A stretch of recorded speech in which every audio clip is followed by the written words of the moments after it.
For me, innovation is often about intersections, about where two bodies of knowledge intersect. And in those places, I think there's much more complexity. And I think innovation sleeps in those places. And it's our job as educators to wake it up. And when you bring together teams of people with various kinds of expertise who speak different language, that's where new knowledge is getting built as much as anywhere. So, for me, that's a really exciting thing to think about in the future of art and design.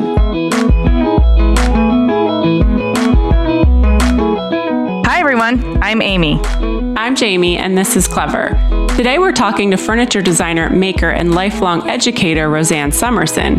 She's currently the president of one of the most prestigious art schools in the world, Rhode Island School of Design. But her relationship with RISD goes way back. She actually discovered her love of woodworking and furniture design back when she was a young undergrad at RISD in the industrial design department. BFA in hand, she launched her design studio and quickly established herself as a noteworthy artist and craftsperson within the field of studio furniture. While building her award-winning studio practice, she simultaneously embarked on a career as an educator, first returning to RISD to teach industrial design before co-founding RISD's freestanding furniture design program. And that's where I met her. This is Amy, by the way. I got my MFA from RISD in furniture design while Rosanne was heading the department. Since then, she's become an administrator and very much a thought leader in art and design education. She's a mentor of mine, and she's both exceptionally kind and a total badass. Let's talk to Rosanne.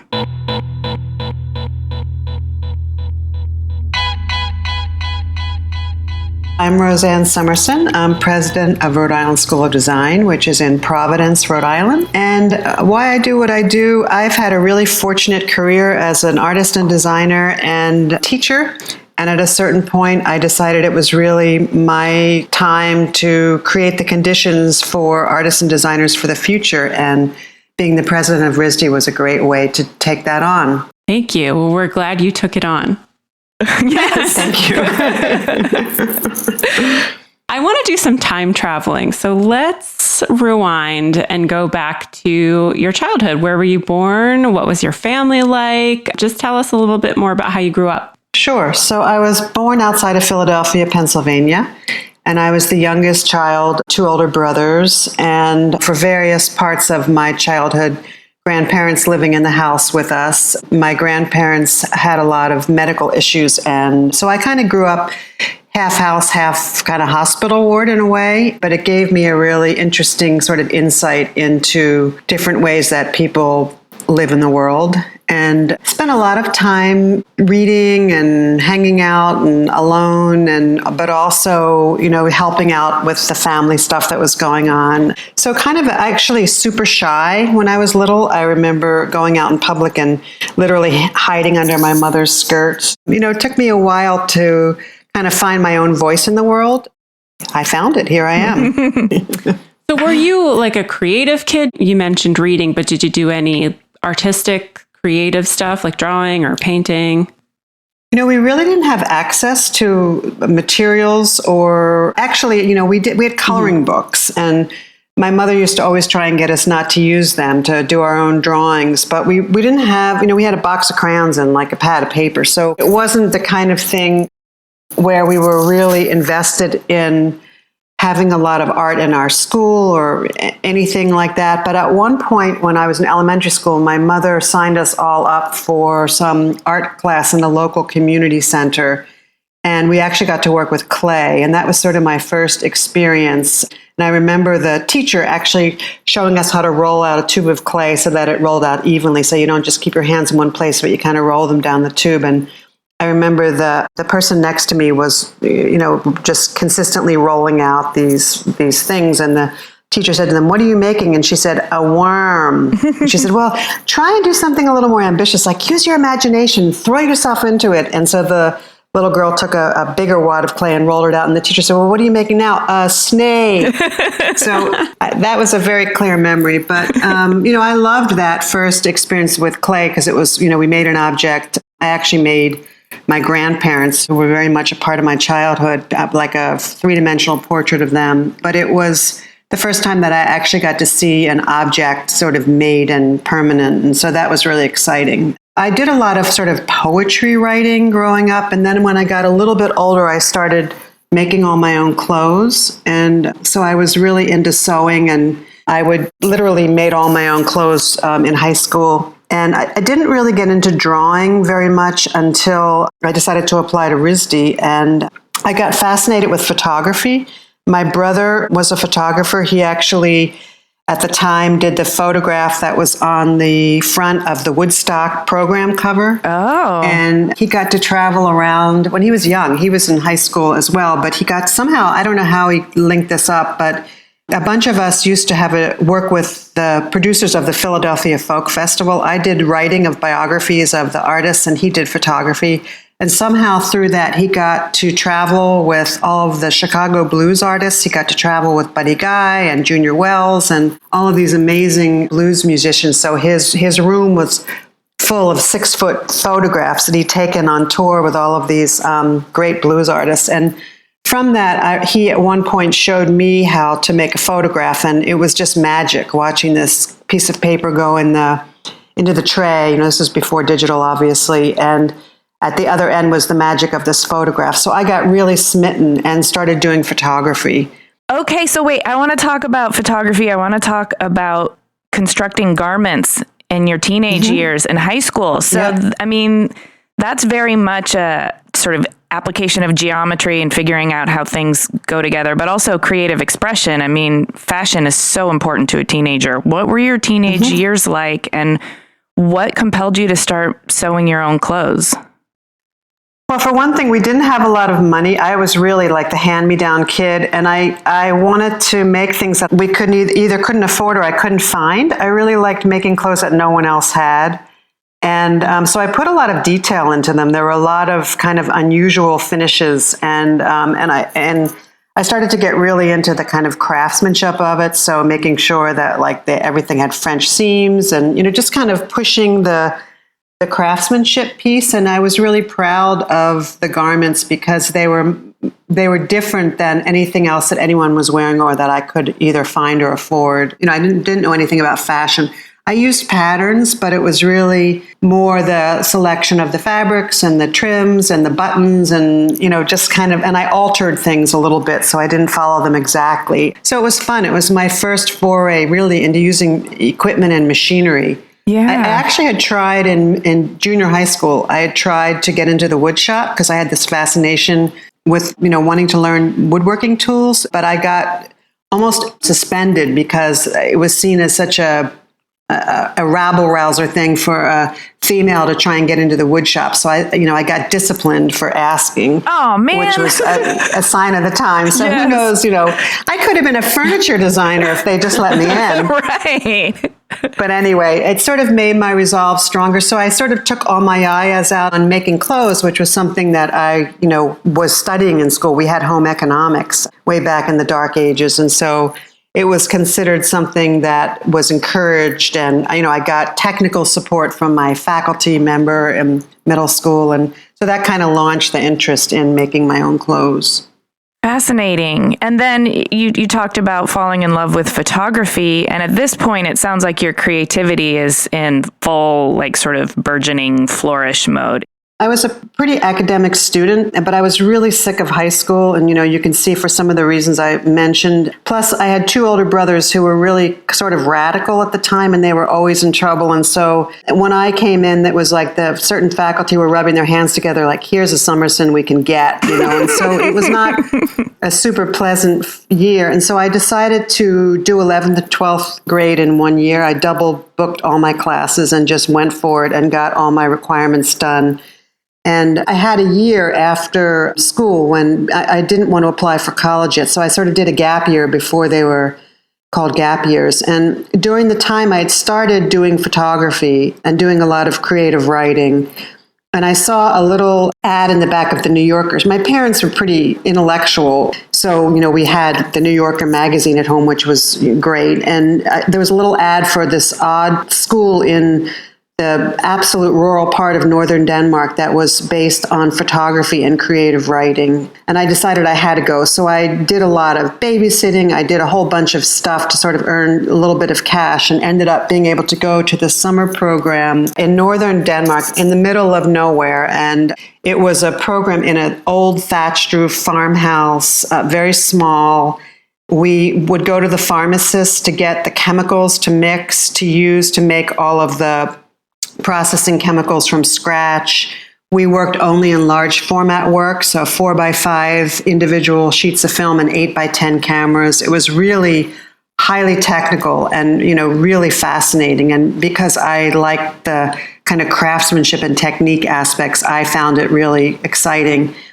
So I got totally taken with this form of making pictures and photography, and I decided that I wanted to stay longer than just the summer. So I went down to Copenhagen and went to a bunch of different photographers there and tried to find a job. And I found one photographer that said that he would let me be a studio assistant for the year. So I was all excited. I flew home because I had a return ticket already booked, and my middle brother had just had a baby and I wanted to meet the baby. And I actually decided at that point to get an application into RISD. So I did all my college application stuff and came back to the photography job. And in the year that I had really good judgment at, 18 or whatever. In the period of time I'd been away, that photographer had gone out of business. So there I was with no job, no income or anything. So I worked out a deal with my parents, and I literally lived on $50 a month for the period of time that I was there. And I rented a bicycle. I had a very tight budget. I found a room in a house that somebody let me rent for next to nothing in return for helping to do cleaning and stuff. And I just stayed in Copenhagen for like 6 months, and I found a woman that let me apprentice and learn weaving with her. So I studied weaving, I wrote, I went to museums, I took pictures,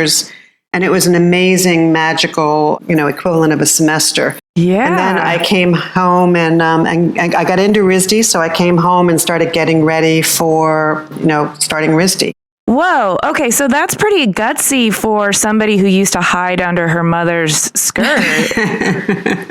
Okay. So let's talk about RISD. RISD must have been a pretty exciting time for you then, to be able to start implementing all of your creativity and having the facilities and also the student body to interface with.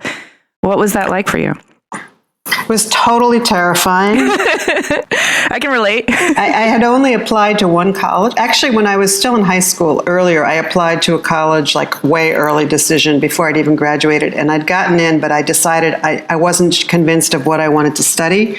But when I knew I wanted to go to RISD, I only applied to one school. So it was really risky. Mm-hmm. In those days, we actually were interviewed. So I came up for my interview, and there was this amazing tree in front of the admissions building that I just looked at because it was so incredibly intricate. And the first day of class, we had to come out and try and draw that tree. And that was like a sheer panic attack. Like I had no idea how to approach it. And I looked around me, and all of the other people who were drawing were making these beautiful drawings that, was just like life kind of emerging off the page. And I'm sitting there, sick to my stomach. And the first day of figure drawing, I talked to one of my dorm mates on the floor, and I just said I was just having such a hard time because I did not know how to draw. And the only drawings I'd ever done in my life were my application drawings. And I knew I'd seen her drawings. They were exquisite. She said, let's look at your drawing pad. So we opened up the first drawing, and it was a figure drawing. And she said, all right, just to orient me a little, which is the front of the body and which is the back? Oh, no.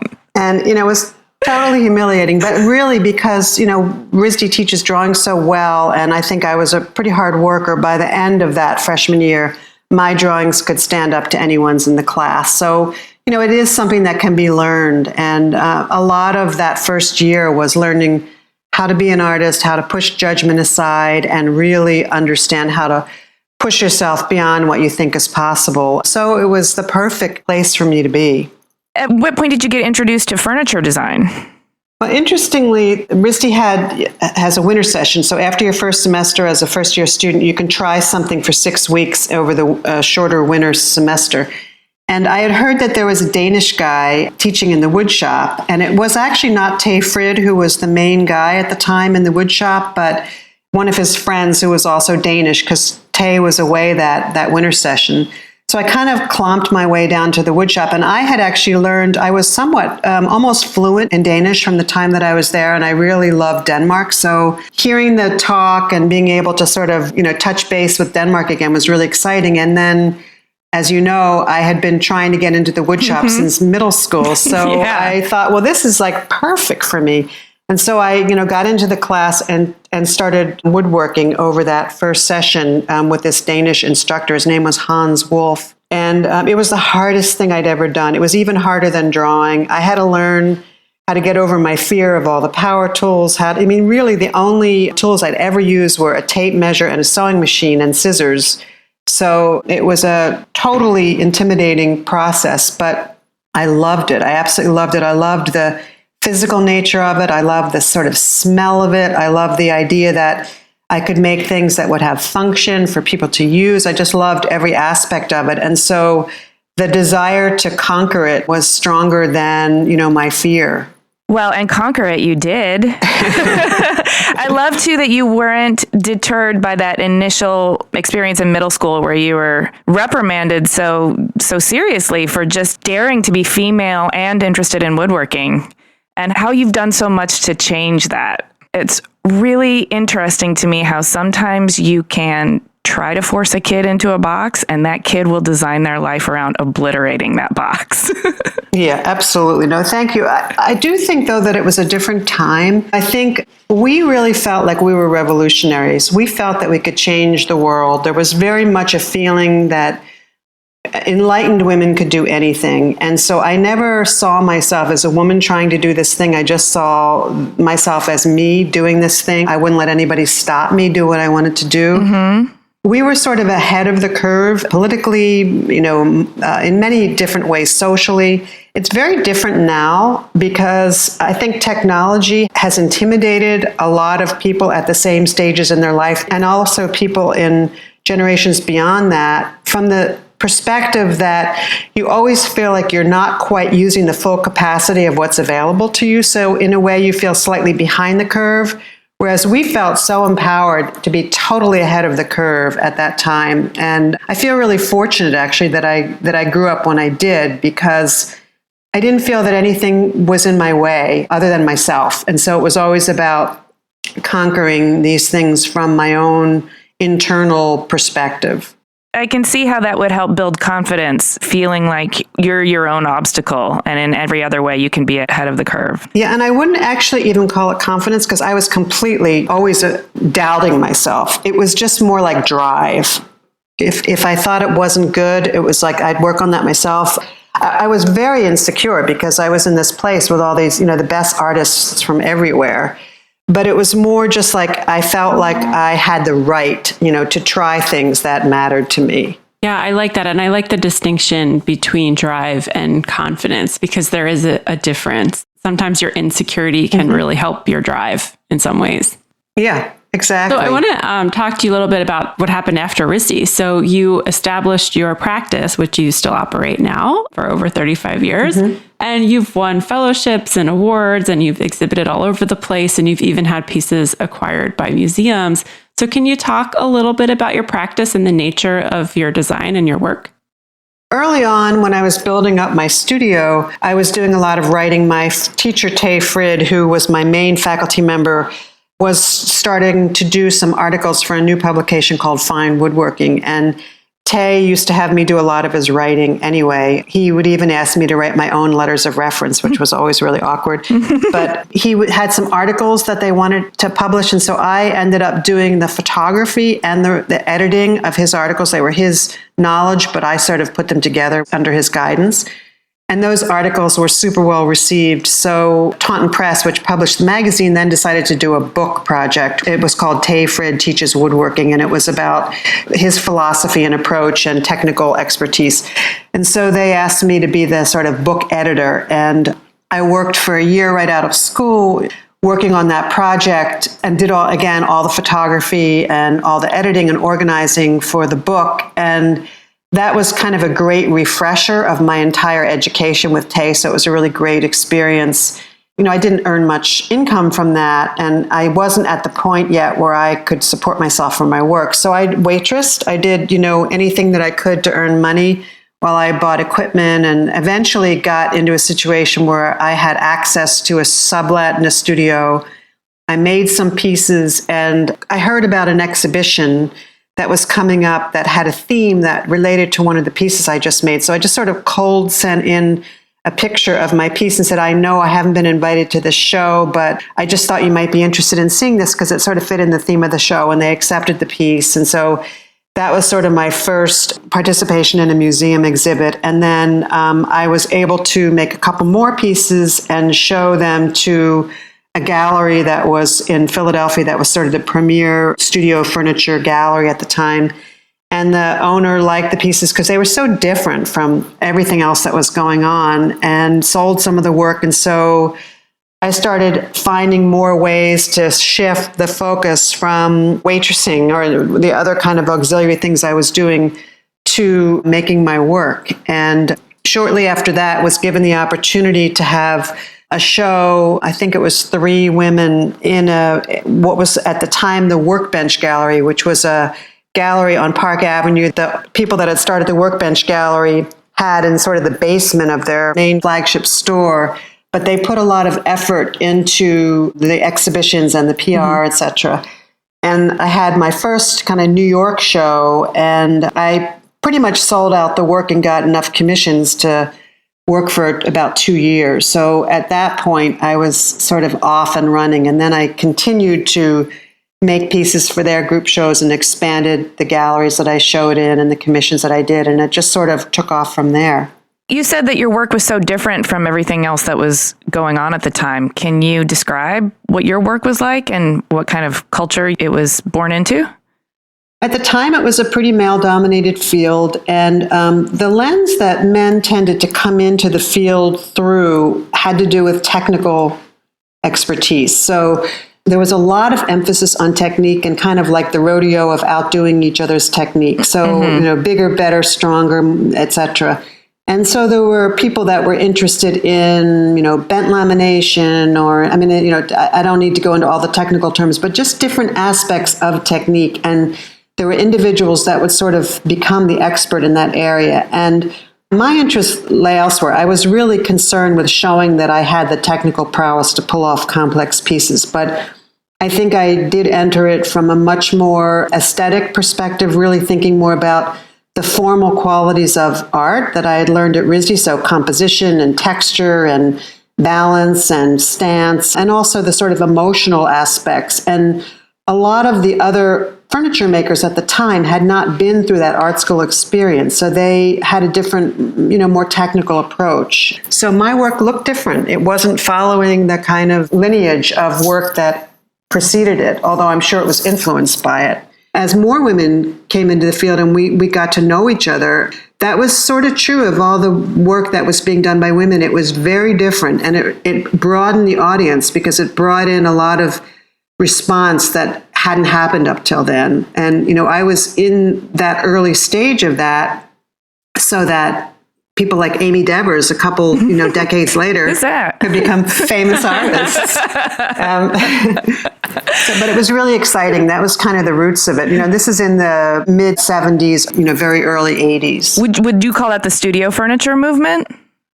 Yeah, it was definitely the studio furniture movement, which was kind of post-World War II and, went very strongly through the 80s and into the 90s, and then kind of bifurcated or even turned into it sort of became rooted in different directions. Late 90s, things started to move in multiple directions, and I think it's harder to define it all as studio furniture. I think the design world really entered much more into the furniture realm in a more visible way, and design, which had been centered more in Europe, an American movement started coming into play that had real resonance that has continued to evolve since then. So it got a lot more complex. But at the time, those of us who were building our own work, either in limited editions or individual, one-of-a-kind pieces, really were in sort of a separate realm that was very reliant on galleries, commissions, exhibitions, and that's changed a little bit today. Yes. Okay. So while running your practice, but I understand that right around 1985, you returned to RISD to start teaching, and you taught graduate students furniture design in the ID department. And you did that for about 10 years, and then you co-founded RISD's freestanding furniture department, which is where I went to grad school and is still in operation today. Can you talk to us about teaching and how you discovered your passion for pedagogy? When I was a student at RISD, I really wanted to do furniture, and there was no furniture department. So I was told at the time when I was a freshman that the way to do it was through sculpture. So I went into sculpture. Over the summer, the head of sculpture changed and had a different philosophy.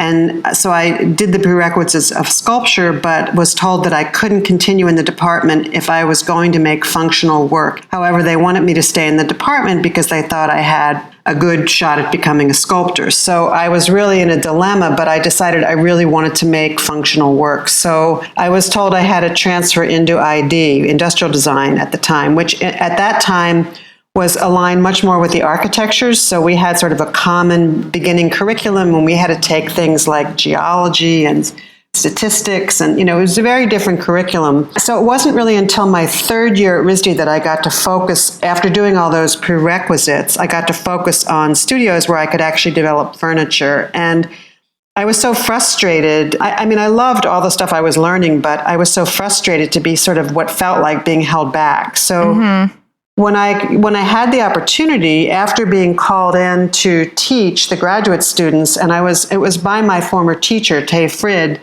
who was running the grad program and was getting ready to retire, and thought that I would be the right person to take over the graduate program. So, I went in for my interview with the dean at the time, who was a very well-known architect, Friedrich St. Florian. And I said, Friedrich, I'm not qualified to teach graduate students. I don't have a master's degree. And he said, well, you have the professional equivalent. There's no one really in the field that's done the writing and exhibiting and design work that you've done, so you're perfectly qualified. So that was kind of a shock for me, but a nice one. And so I thought I'd give it a try. I came in sort of developing the curriculum from thinking about where I thought students should end up, and then working backwards to say, what should they learn to get there? And when I started, the graduate program was very small. It was only a few students, but it quickly built up, and I just loved teaching. I felt like I had a natural affinity to see into individuals to decide how they could develop themselves in the best way. So my approach, as you well know, Amy, was not about like, here's the body of knowledge and I'm going to pass it from me to you. It was more like, let's look at what you're interested in, and then let me give you some tools to unlock doors that you can go through on your own to figure out where you want to go. I really loved it. I worked with amazing students, and it just was a real privilege to be developing their curriculum, their practice, and to be engaged in a very highly intellectual, at the same time aesthetic and sort of user-rich experience with students in completely individualized ways with each individual student. I mean, there were days when I used to describe teaching as going into a room of vampires and slitting your wrists and just holding them out to their mouths. Yes. But so it was intense, but it was also incredibly exciting to see that the progress that graduate students made in 2 years was phenomenal, and or 2 or 3 years, whatever it took them. And it was, just the most gratifying thing. And so I eventually felt like there were so many undergraduate students who wanted to take a similar track, and the ID department was great at RISD, but there was no guarantee that you would go through a sequence in the right order to learn furniture design. So I proposed, it's a longer story, but just to shorten it, I proposed a curriculum and a plan for an undergraduate program that would complement the graduate program. And it was highly political at RISD, but eventually it went through. And at the time, we thought we would have about 30 or 40 majors. And this year, right now, the furniture department is 100 majors with a wait list. So it's really been successful. Yeah, and you did that for a long time. You were the head for 16 years, but then at some point you kind of decided to move in a little bit of a different direction, away from just general furniture. So you were provost, and now you're the president of RISD. So could you talk about that transition and, was it an easy transition for you? And then maybe talk a little bit about, what your plans are for RISD in the future. I had no interest in being an administrator. It was not for any reason of a vision in my mind that this is where I would end up. It was always about something else. And when I first was asked to serve in a kind of interim role, I felt like I didn't want to leave the classroom, but I also felt like there were things going on in the world and in the school that I felt I could contribute to, and those were more important to me than my own comfort level or the lack of teaching. I felt like I could do what I was doing on a broader playing field. So I came in as an interim as provost first, and then I had got so much going and had so much in play that when the search came up for the sitting provost, I put my name in the application pool because I really felt like there was business I could see that I wanted to happen at RISD, but also in the larger world. Our students have enormous impact out in the world, our alumni, and I felt like I could contribute to that. And then a similar thing happened with the presidency where I was asked by the board to step in on an interim basis. I really thought it was for an interim, but then I started to think about the kind of people that were out there in the field, and I knew a lot of people through being provost. I saw presidents in other schools. I knew the provosts that would probably apply for the job. I don't know who applied because it was an international search, and I know there were hundreds of applicants, but I just felt like I had an insight into this place and the way to really help this place to leap that was unique. And so that's what sort of drove me to apply. And then I was fortunate to get it. But as I said at the beginning, I really felt like I had had such great fortune in my life as an artist and designer, and that there was no bigger honor in a way than to create the conditions for future generations to have that same fulfilling experience. And that was really one of the big driving impetuses for deciding to apply for this. Well, I just want to say that, I know you personally, and I know that you're deeply interested in creative expression and craftsmanship, but you're also very much I want to say an inventor and a midwife of things that aren't born yet, of ideas. And you've always had this sort of like courageous pioneering spirit. And so your willingness to take on politics and administration in order to create these conditions is very gutsy, but also I can see it being a natural extension for you. And so along those same lines, I know that you've always been interested in creating a diverse population of designers in the future world. And I wonder what you've got in play at RISD for helping to funnel a more diverse population into the design pipeline. I think art and design education right now is in a moment like no other time before. This is the moment when everyone is realizing that the kind of creative thinkers that come out of a place like RISD are the people that are needed in every industry, because we're living in such rapid change, uncertain times. Every kind of work is different. And so who better than an artist or a designer to contribute to moving culture forward, to moving work forward, to moving industries forward. And when you look at it from that perspective, that the artists and designers are really the innovators that are going to unlock the future, you have to look at what the demographics are that are defining that future. And the demographics are changing dramatically. The way that young people identify is completely different. There are kids talking about transgender issues in middle school and elementary school now. The idea of what will be a majority or a minority in 20 years is completely different than it is now. So if you're talking about true innovation, you have to be building the leadership and the education for that world 20 or 50 years from now. And that is a very diverse world. So I don't think you can be an informed designer and be designing for a world that existed 20 years ago. That's gone. So it's absolutely important that that folds into everything from, it doesn't even start from college, it starts from before. I have a big initiative called the Social Equity and Inclusion Initiative, which is sort of soft launched last year, but will launch this September. And it's very ambitious and broad and has different aspects to it. But it looks at students all the way from prior to college to actually get kids who might not think about art or design school as a lucrative way to go get educated and be a professional or their parents might not think about that. They may not understand.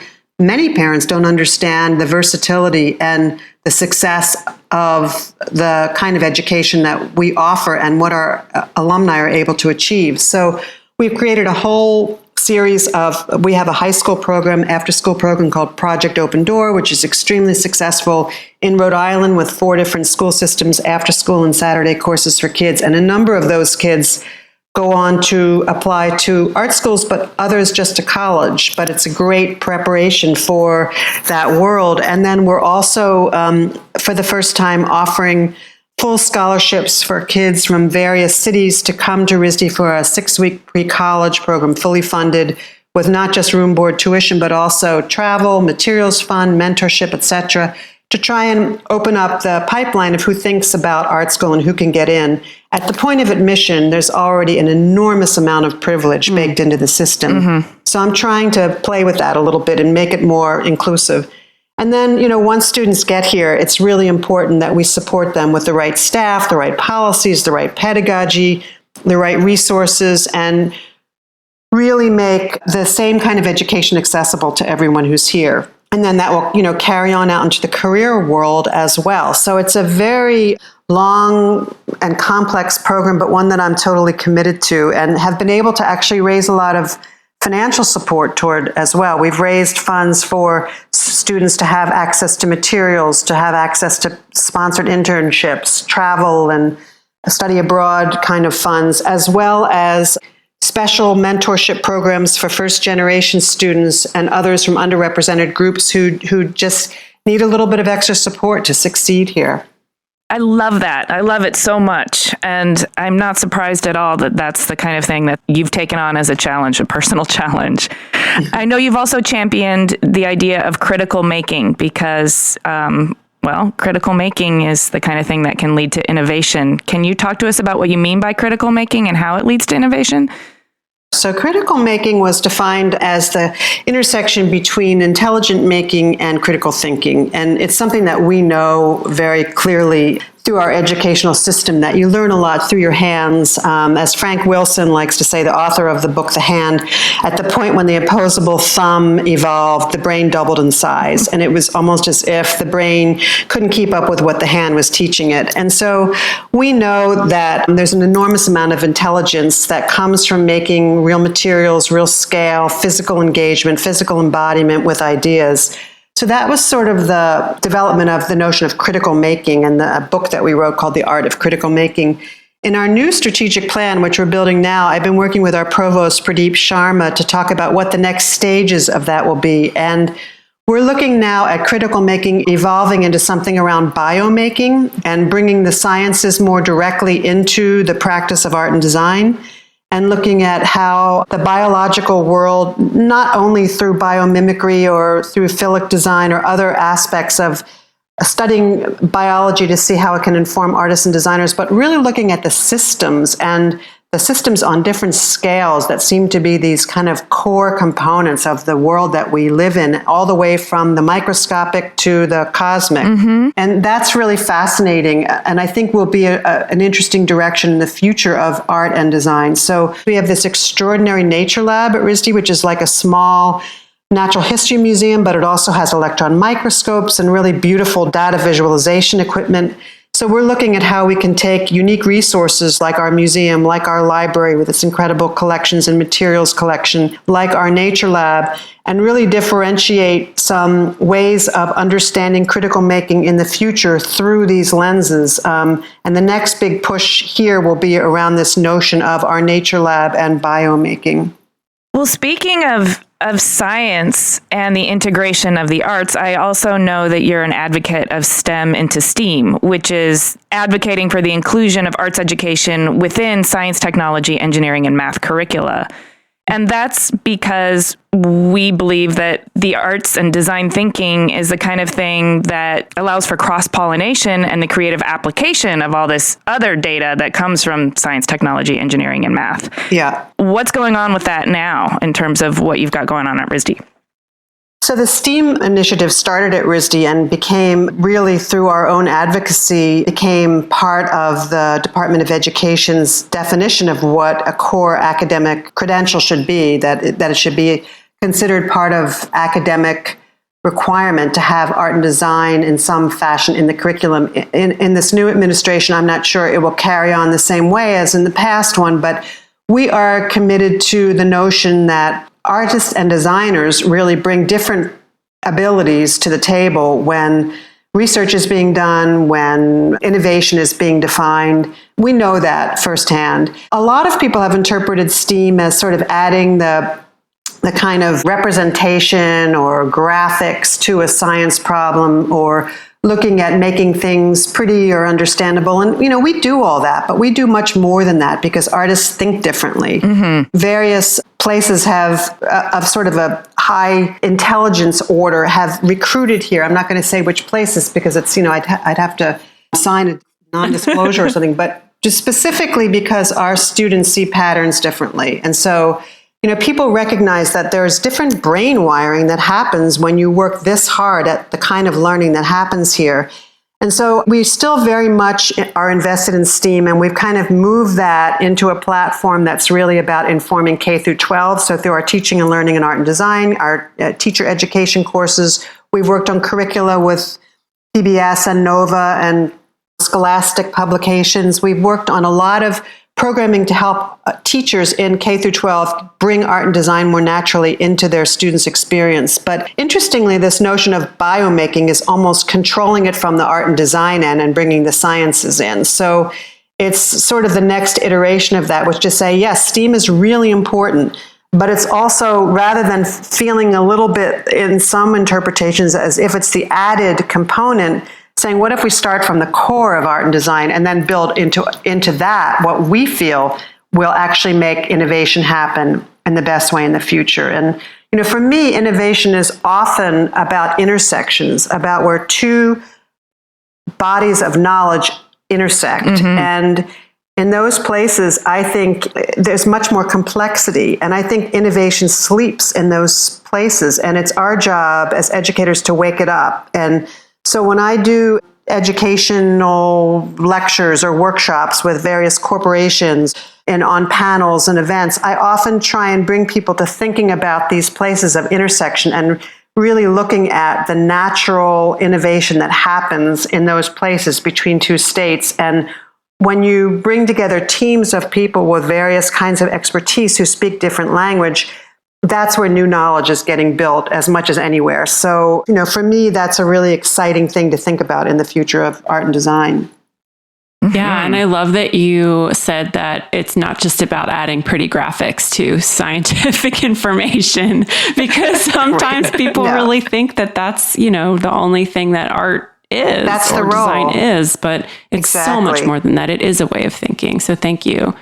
Yeah, and I think the other part of that too is that there's so much information. We have access to so much. There's so much data out there, and someone needs to make sense of it, not just from the perspective of presentation, but from actually sorting out the human in that. Yeah. And artists and designers have a very different understanding of human experience because they're always taking the metaphorical blank sheet of paper and making something that's never existed before. And they're doing it from a personal point of view that uses all of their haptic abilities and their talents and senses and observations and perceptions.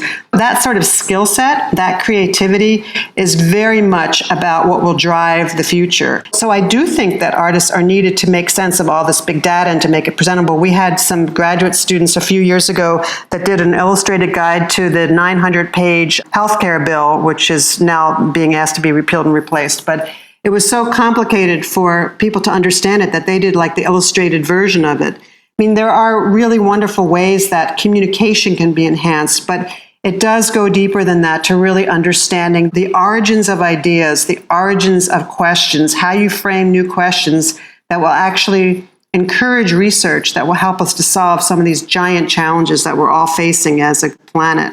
Yes. I really need to ask you about this op-ed that you recently wrote that's called We Need More Boredom in Our Lives. And I feel like giving you a virtual high five, but before I do, tell me more about the power of boredom. I kind of link it to the power of imagination. And, you were asking me earlier about my childhood. And, my childhood, I didn't have a lot of stuff. I didn't have a lot of exposure. I had a wonderful family, but I was bored a lot. And out of those moments of boredom came probably my greatest imaginary life. I watch young people now, and they're sort of never away from their technology, or if they are, they're panicking. And the notion for me of boredom is actually this sort of space. It's creating space that's unstructured, that doesn't have expectations, and smart and creative people will fill that space by using their imaginations.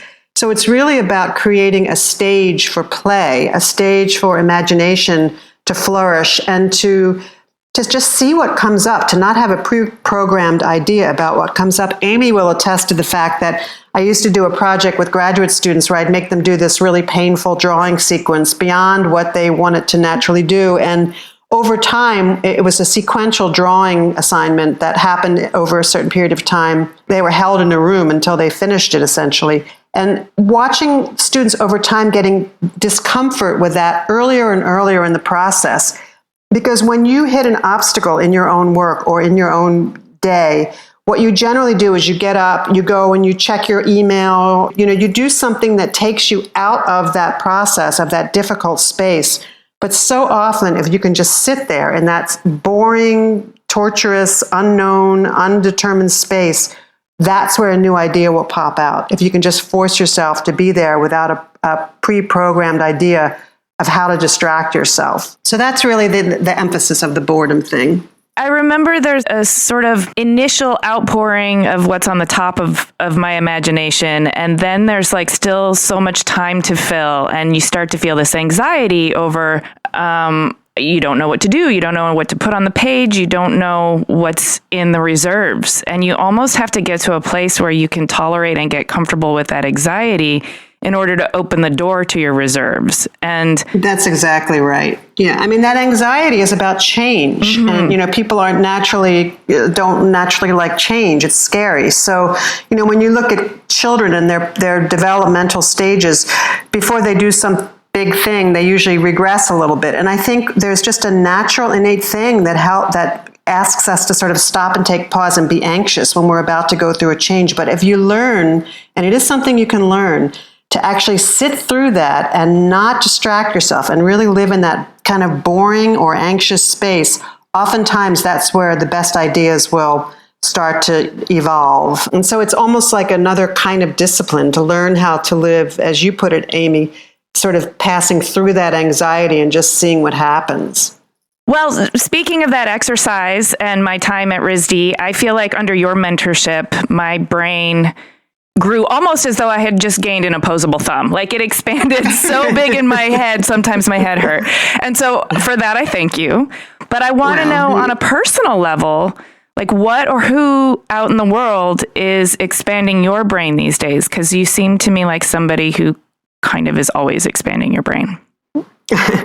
Well, I appreciate that. You were also an outstanding student, so it was easy to watch your brain grow. Honestly, I think it's the students that are making me expand my brain the most. I read all the time. I attend a lot of lectures. I'm really, always trying to learn and keep up to date with new ideas and challenges and questions. But the students are really different in a wonderful way. And I'm trying to really understand what's driving their thinking about their own identities, about their own experience of life, about the future that they want to see. That's a huge learning space for me because it is a different generation. It is a different time. And it requires me to, in a sense, be a student and, kind of reverse the role and really listen and really pay attention.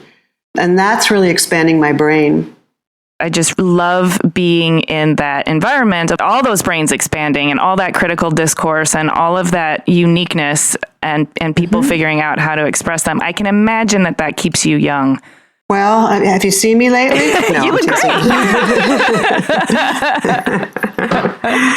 Sometimes I'm filling out a form and I fill in my age. It's like, oh, when did that happen? Anyway, no, it is true. Being around this young energy is super, it's a super privilege. Well, I can imagine that being an administrator of, a very well-known college, you would have to face a lot of challenges, maybe some turbulence, but are there any specific tools or practices that you kind of utilize to deal with those challenges or, sail pretty smoothly through turbulent situations? I think you have to toughen your skin a little bit and really think about what matters and not take things personally. And that's really hard when you're a person that, likes people. But in my experience, turbulence is often, as we talked about earlier, about it's a precursor to change. And what I think works with administrators or leaders about change is to actually formulate an idea that's not just something that you impose on people, but that's informed by the community around you and the people who have expertise that you don't. But to really work on creating something in your mind and in your imagination that's better than what currently exists, and then putting it out there. And if it's a good image or idea, people will say, oh yeah, well, I want that. And so they'll be more willing to take the steps, even if it involves them giving up something or having to change themselves, because you're putting a picture that's more interesting and exciting in front of them. That's easy to do when you're in a position of developing new things. When you're taking things away or making changes that actually people have to adapt to, that's much harder. And the only way that the tools for making that succeed are really about being open, being transparent. I don't think, any college president that I know of or work closely with is an evil person. They all have great intentions, but oftentimes they just can't do certain things that people would like, or there's a reason for the institution to change directions about certain things. And when those are well communicated, when the rationale is put in front of people, they're generally more willing to hear it than if it's just done and there's no communication. So it's really about that, those two things about imagination, developing an idea that's really exciting, putting it in front of people and giving them chances to try it before it's fully committed to. And then that's in the positive way. And in the negative way, it's really about communicating a rationale that is all about, both of those things actually are driven by a value system. So it's about being very clear about your value system and how that's determining decision-making in either a advancing way or in a reducing way. Yeah, I think that makes sense. And I also think, communication between the people who, you have to either negotiate with or compromise with also kind of understand, your intention and, what you are trying to do and why. Yeah, absolutely. Honestly, I think that works well for parenting too. I think if you take the time to explain the rationale to your kids and they understand that you're not just handing down a mandate that doesn't align with what they want in the moment, they're much more likely to stop and think about it. And at least they'll understand why it's in their best interest or something. Absolutely. No, absolutely. It's true. And, we're all trying to develop as people. And, in my case, I have the opportunity and the, kind of privilege of developing a school as well, a longstanding institution. And, we want to bring our best self to that. And we want to create the best future for something that is so dramatically needed in our world right now. More than ever, we need the intelligence and the talents and the abilities of artists and designers. So this is a moment to sort of go into that full bore. And it's not always pleasant or easy. And, there are days when I go home and I feel so battered, but it's the long view that sort of sustains you. And you've talked a little bit about some of the initiatives. You've got STEAM, you've got your diversity initiative. Are there any other important things that you have going on or that are coming up in the future that you want to mention?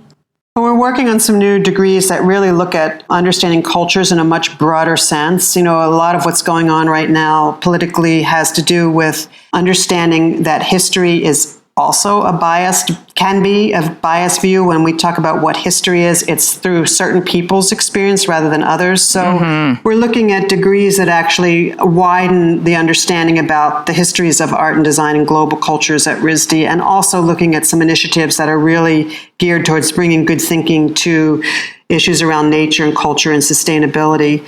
In terms of the campus itself, I'm really interested in seeing us evolve some new kinds of workspaces that are really geared towards 21st century learning in arts and design, and spaces that have the opportunity for more flexibility and for more collaboration and for longer range projects. I'm also really interested in thinking about RISD students, as you know, we'll always have the core of the degree granting students, but we also are doing some executive education. And as I said earlier, working on some pre-college preparation education and really thinking about how the agenda of what we do here can inform other audiences and work in other environments and circumstances. So really broadening the message as much as we can within the capacity that we have to deliver that. Yes. You spread it like a virus, Rosanne. You proselytize.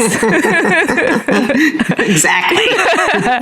Okay, so we talked a lot. You've given yourself over to academia, and for that, we really appreciate it. But you're also a full spectrum individual, a human. I want to know personally, is there anything that you have yet to accomplish or yet to experience in this life in order to feel like a fulfilled and complete human? Oh, wow. Well, yes, there's so much. You know, I started doing photography again, interestingly, since I've become president, because it's something that I can do that doesn't take 3 months to make one thing. And I can do it when I travel. I'm traveling a lot. So I've been giving myself little assignments and thinking about some new kinds of artwork that I want to make. I will still always make things in my studio when I can get there, but really thinking about a broader view of creative work that I can do within the confines of my, very crazy schedule and circumstance. And I still have ideas in my head that I want to see come to life. So that's really exciting. So from a personal perspective, from the perspective of an artist and a designer, I still have a lot of designs in my head that I want to bring forward. And I, continue to keep a sketchbook. I continue to write, for articles, but also personal writing. In addition to that, though, I really want the world to understand the value of this kind of practice. And, my dream would be that every single creative person on the planet would think about RISD as the number one place they want to go to school, and that if they could get into school, they'd have access to our education. And that's a very steep hill to climb, but it's a dream that I'm keeping in the forefront of my mind because it's such a beautiful image. Mm-hmm. So those are some of the things that I think I'm still hoping to achieve in my life. I'd also like to get back on my bike a little bit and do a couple more centuries, because I was really into doing these kind of charity bike rides and loving that. And I don't have the time to train anymore. So trying to find some kind of equivalent thing for that would be another kind of personal goal. I like it. Well, thank you so much for sharing your passion for pedagogy, your expansive knowledge, and your ambition and your drive for moving arts and design education forward, but also expanding the cultural understanding of what arts and design education can do. That's really powerful. And so thank you for talking to us. We want to tell our listeners where they can find you on the web and social media. And are you Instagramming any of these new photographs you're taking? Yeah, well, so not the ones that are for exhibition possibly, but yes, I do a lot of photography on Instagram at R. Somerson. It's both at R. Somerson and Twitter and Instagram. And I want to thank you and say, Amy, just so fulfilling. You're an exact example of why this profession has been so rewarding to watch you embark on your career and engage all these conversations throughout the world. So bravo. Oh my God. Well, thank you so much, Rosanne. And I hope to see your face again soon. Thank you. Thank you both. Bye-bye.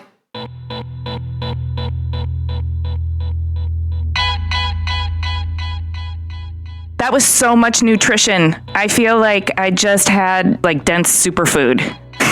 Yeah, she's awesome. Everything she's championing is incredible. The things that she's doing at RISD are awesome, but also she just seems like she's on the pulse of everything that's happening in design. She has this type of leadership that is not about breaking down doors as much as it is persuading you or convincing you that it's a really good idea to open them. In other words, when she said that her idea of teaching is not about imposing a body of knowledge on you, but of seeing what's inside you and helping you sort of unlock those doors for yourself. That's the way she leads as well. And I think it's incredibly effective. Yes, because you can kind of appeal to what people want and convince them that you're giving them what they need. Yeah, and it's not about pure persuasion. It's about actually being really thoughtful about these things from all angles and figuring out what would be a solution that might bring the most benefit to everybody involved. And then being able to articulate that. It's almost like she can encourage a flower to bloom. Do you know what I mean? It's not like she's I know, I'm going, sorry. I'm getting off track. I like it though. But it's not like she's forcing the flower to bloom. And it's not like she's persuading or hypnotizing the flower to bloom. It's almost like she's in communication with all the cells, and together they agree, yeah, blooming would be a good idea. And so they all do it of their own accord. Totally. I'm really glad to hear her also talk about the idea that you can learn creative things. She talked about learning how to draw, and she mentioned something else about, things that can be learned in the process of education. So I think about all the things that I say like, oh, I can't do that. Or thinking about students or designers or other people that I hear just saying like, oh gosh, I wish I could be an artist, or oh, I wish I could make this, or I wish I was good at that, or X, Y, or Z. And I think there are a lot of things that you can be taught, but a lot of people are just intimidated or feel insecure about those things. And what she said was, if you have the drive, you can learn it. They do say though that like some of the most talented people have never like tried the thing that they could be the best at. So like if you don't try or, take a class in it or make an attempt, it's possible you'll never know. Yeah, think of all the people in the world. If nobody said, oh, I can't do that because I'm not good at it before trying, think of like the power of that natural resource that we could unleash. Yeah. Wow. I mean, that's what Rosanne's right. And that's why awesome. I thought it was really important to mention that because, when you're young and impressionable and you go into a school, wanting to study one thing, but you've got to take drawing 101. To get to the next level, like you shouldn't be intimidated if you can't draw, because you'll eventually draw something that'll either be amazing or you'll learn how to draw and it'll get you to where you need to go. I do want to mention too about when she talked about boredom, which really it's boredom, but it's also being in the moment. So instead of distracting yourself by like going off and doing something else, you kind of stay in your uncomfortable moment. And I think that's really good advice, but it is incredibly difficult. Well, especially with our devices today, when there is that bored minute, our impulse is to pick up our phone and you prevent yourself from enjoying the boredom and the accompanying anxiety that then leads to opening this door that you don't even know where the knob is at this point. Yeah. You know what I mean? Yeah. And I think too, like getting comfortable with being uncomfortable is a really great tool. And the sooner you can like master that, probably the better, because, as you get into the workforce, it doesn't really get easier. You don't overcome anxiety. I mean, you're still forced to deal with stress and deal with situations where you might have deadlines and stuff. So I think as soon as you can start learning how to adapt to being uncomfortable or being anxious without distraction will really be a valuable tool for you.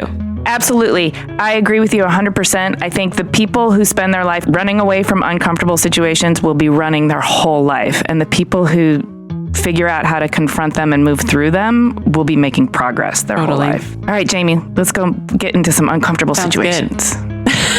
Wait, this podcast is an uncomfortable situation for me. I don't like talking to people. This is me being comfortable, being uncomfortable. Hey, thanks for listening. Please do us a favor and write us a review on iTunes. It really helps people find us, and we'd like to share these stories with as many people as possible. And subscribe on Apple Podcasts or wherever you get your podcasts, and go to cleverpodcast.com to sign up for our newsletter, read the show notes, and see images of Rosanne's work. And definitely connect with us on Twitter, Instagram, and Facebook @Clever Podcast. We love hearing from you. This episode of Clever was edited by Chris Modal of Your Studio with music by L1011.